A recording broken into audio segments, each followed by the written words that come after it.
Yang pertama, kalimat verbal itu adalah kalimat yang memiliki kata kerja di dalamnya atau si subjek melakukan aktivitas seperti contohnya tidur, makan, minum, bermain, berenang, dan lain-lain. Suatu aktivitas yang ada kegiatannya. Ya, ada kegiatannya. Oke, jadi Jangan lupa di like, comment, dan subscribe, dan klik tombol lonceng di sini. Belajar bahasa Inggris hanya di LC. LC makes everyone speak. Hi everyone, glad to see you again with me, Mr. Diaz, in our program Teaching Tutorial. Alright, so I'm back here.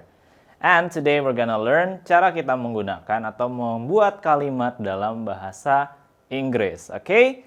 Seperti yang kita ketahui, kalimat itu memiliki arti kumpulan dari beberapa kata yang menghasilkan suatu makna. Atau menurut KBBI, kalimat adalah suatu kumpulan atau kesatuan ujaran yang mengungkapkan suatu konsep pikiran dan perasaan kita. Nah, dalam bahasa Inggris sendiri, kalimat itu memiliki dua tipe, di mana ada verbal, kalimat verbal, dan ada kalimat nominal. Kalau di bahasa Indonesia, dia tidak memiliki dua tipe seperti ini karena hanya memiliki subjek dan predikat. Dan ada objek sebagai pelengkapnya. Itu kalau di bahasa Indonesia ya. Dan di bahasa Inggris itu ada verbal dan ada nominal. Di mana predikat itu akan tergantikan oleh yang namanya verb.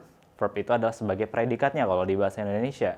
Contohnya, saya minum susu coklat.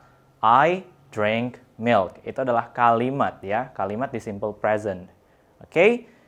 Untuk berikutnya, kita akan memahami perbedaan antara kalimat verbal dan kalimat nominal. Yang pertama, kalimat verbal itu adalah kalimat yang memiliki kata kerja di dalamnya atau si subjek melakukan aktivitas seperti contohnya tidur, makan, minum, bermain, berenang, dan lain-lain. Suatu aktivitas yang ada kegiatannya. Ya, ada kegiatannya.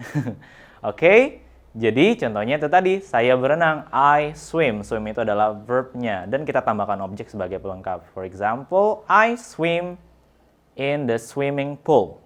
Saya berenang di kolam renang. Nah, itu adalah bentuk kalimat verbal. Atau dia mengikuti tenses lainnya. Contohnya, I will swim in the swimming pool next week. Atau I swam yesterday. Oke. Atau I have swum in the river. Contohnya seperti itu. Jadi mengikuti aturan tensesnya juga. Di mana ada verb 1, verb 2, verb 3 yang kita gunakan di kalimat verbal. Oh iya, sama verb ing juga ya. Jangan lupa. Dan berikutnya adalah kalimat nominal. Kalimat nominal ini berbeda sekali dengan kalimat verbal, di mana tadi contohnya ada saya minum, di mana kita tidak akan menempatkan yang namanya kata kerja.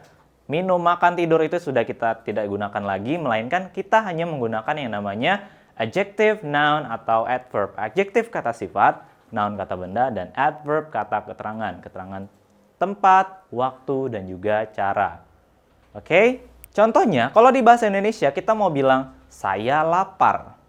Kalau kita translate ke bahasa Inggris, mungkin kalian berpikir awalannya ini adalah I sebagai saya, hungry, lapar. Jadi kalau bahasa Inggrisnya saya lapar, I hungry. That's incorrect. Itu salah. Jadi ketika kalian pengen mengungkapkan atau mengucapkan kata saya lapar, maka kita harus mengikuti aturan kalimat nominal. Di mana kalimat nominal, sebelum kita mengungkapkan kata adjective, noun, adverb ini, kita harus menempatkan yang namanya to be sebagai verbnya. Oke, to be sebagai verb. Karena ingat, syarat suatu kalimat itu memiliki subjek dan verb. Sedangkan tadi kata lapar itu bukanlah suatu kata kerja, melainkan kata sifat. Untuk menghubungkan subjek dan kata lapar ini, saya dan kata lapar ini, maka kita memerlukan yang namanya verb. Atau kata kerjanya yang berbentuk to be atau kata penghubung itu tadi, subjek dan kata lapar tadi. Oke, jadi kalau kalian mau bilang saya lapar, itu bukan I hungry, tapi I am hungry. Di mana to be itu ada is, am, are, itu untuk present time, waktu sekarang. Ada was, were untuk past time.